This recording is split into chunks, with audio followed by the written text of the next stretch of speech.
Hello friends, स्वागत है आपके अपने यूट्यूब चैनल गायत्री ऑफिशियल में। आपका एसएससी कांस्टेबल जीडी अभी हम लोग देख रहे हैं कि मेडिकल हो गए हैं, उसके बाद री मेडिकल भी ऑलमोस्ट खत्म होने में है। आपको मेडिकल में अनफिट कर दिया, आपके पास एक मौका है री मेडिकल में जाने का। री मेडिकल आपका अधिकार है, मेडिकल गाइडलाइन के अनुसार कैसा भी पॉइंट है आपको री मेडिकल मिलेगा।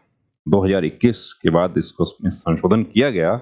उससे पहले क्या था? उससे पहले था कि आपको सिविल हॉस्पिटल से रिपोर्ट बनवाना है, स्पेशलिस्ट का ओपिनियन लेना है, उसके बाद अपील करनी है, 15 दिन का समय मिलता था। कुछ हमारे कैंडिडेट्स जो हैं वो पुराने वाली गाइडलाइन के अनुसार भी कहते हैं कि हमें ऐसा करने का मौका नहीं दिया गया, क्या हम चैलेंज कर सकते हैं? नहीं, वो संशोधन हो चुका है उसमें। अब जो आपका अनफिटनेस सर्टिफिकेट है उस पर कुछ लाइन लिखी रहती है, लास्ट में एक नोट रहता है उस पे कि the decision of the review medical board is final and there will be no appeal for the decision of the review medical board. क्या ऐसा हो सकता है? क्या रिव्यू मेडिकल बोर्ड के डिसीजन के खिलाफ भी कहीं अपील हो सकती है? कोई एक्शन हम ले सकते हैं? क्या कर सकते हैं, क्या नहीं कर सकते हैं?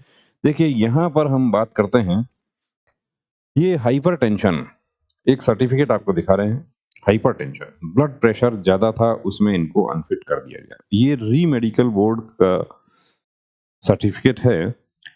अब यहाँ पर एक चीज है कि हाइपरटेंशन है, ब्लड प्रेशर कितना होना चाहिए, कहाँ तक अलाउ है? जो जीएस में हम लोग पढ़ते हैं कि 120/80, क्या वही अलाउ है या उससे ऊपर नीचे भी हो सकता है? तो वो भी गाइडलाइन क्या कहती है उसके बारे में वो बताएंगे। रिव्यू मेडिकल बोर्ड के लिए गाइडलाइन क्या इंस्ट्रक्शन देती है विशेष रूप से हाइपरटेंशन और टैकीकार्डिया के पॉइंट्स में, वो भी बताएंगे आपको। तो यहाँ देखिए, ये बीएसएफ किशनगंज का है, और बीएसएफ किशनगंज ही नहीं, दूसरे भी बहुत सारे ऐसे सेंटर्स हैं जहां पर ये कहा गया है, कैंडिडेट का ये शिकायत है कि उनके साथ गाइडलाइन फॉलो नहीं की गई उनके केस में। ये कैसे नहीं की गई? अब ये देखिए, ये है ब्लड प्रेशर का जो गाइडलाइन है, वो कहती है ब्लड प्रेशर कितना अलाउ है। तो ब्लड प्रेशर है, एग्जामिनेशन ऑफ ब्लड प्रेशर हम देख रहे हैं, normal range systolic 100 to 140, 100 to 140 mm of Hg diastolic और 60 to 90 mm of Hg systolic diastolic का हम देख रहे हैं कि 140/90 से ऊपर नहीं जाना चाहिए और 160 से नीचे नहीं आना चाहिए। साधारण भाषा में हम समझ सकते हैं। अब एक बार ब्लड प्रेशर मेजर किया गया, डिटेल मेडिकल एग्जामिनेशन में एक बार ही होता है जनरली, एक बार किया, वो ज्यादा आ गया या कम आ गया, उस स्थिति में ब्लड प्रेशर का पॉइंट बन गया। री मेडिकल में गए, री मेडिकल बोर्ड के लिए क्या है गाइडलाइन, क्या कहती है, देखिए वो यहां देख लीजिए आप। For candidates who have been rejected on the ground of hypertension tachycardia should be admitted। यहां पर देखिए पॉइंट ये है, should be, यानी किया जाना चाहिए, एडमिट किया जाना चाहिए। मेडिकल बोर्ड ने क्यों एडमिट नहीं किया, ये मेडिकल बोर्ड को जवाब देना पड़ेगा।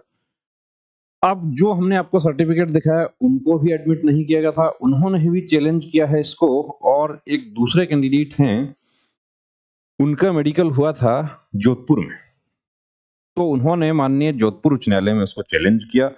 वहां से नोटिस जारी हो गया है बोर्ड को कि आप इसका रिप्लाई कीजिए कि आपने ये क्यों फॉलो नहीं किया।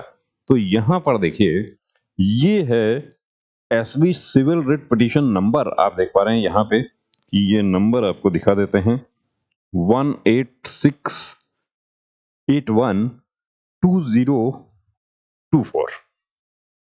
कि एक तो हमारे कैंडिडेट्स को ये बड़ी भ्रांति रहती है कि कोर्ट कचहरी में सालों लग जाएंगे, ऐसा नहीं है।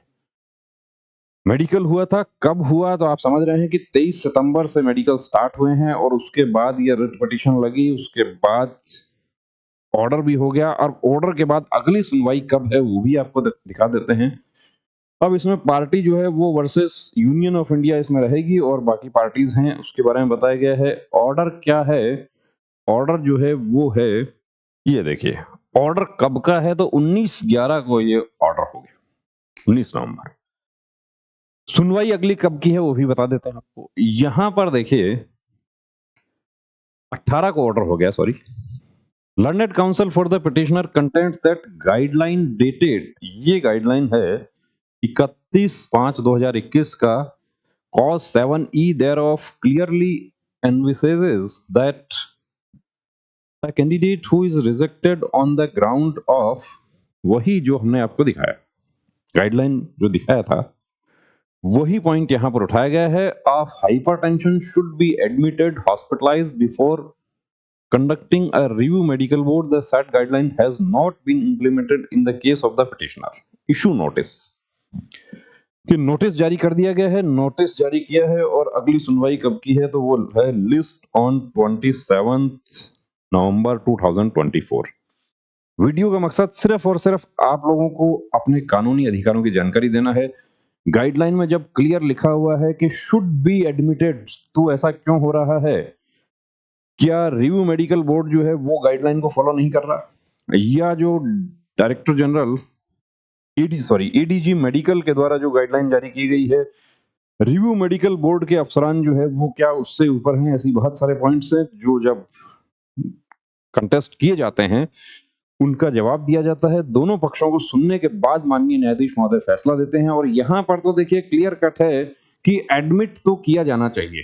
एडमिट करके आप अनफिट कर देते हैं तो हम संतुष्ट हो जाते हैं कि ठीक है, हमें कोई प्रॉब्लम होगी।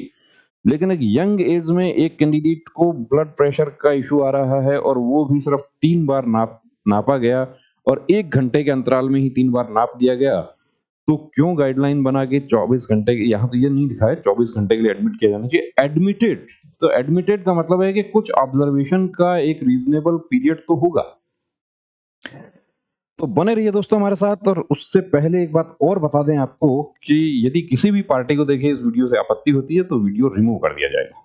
जय हिंद।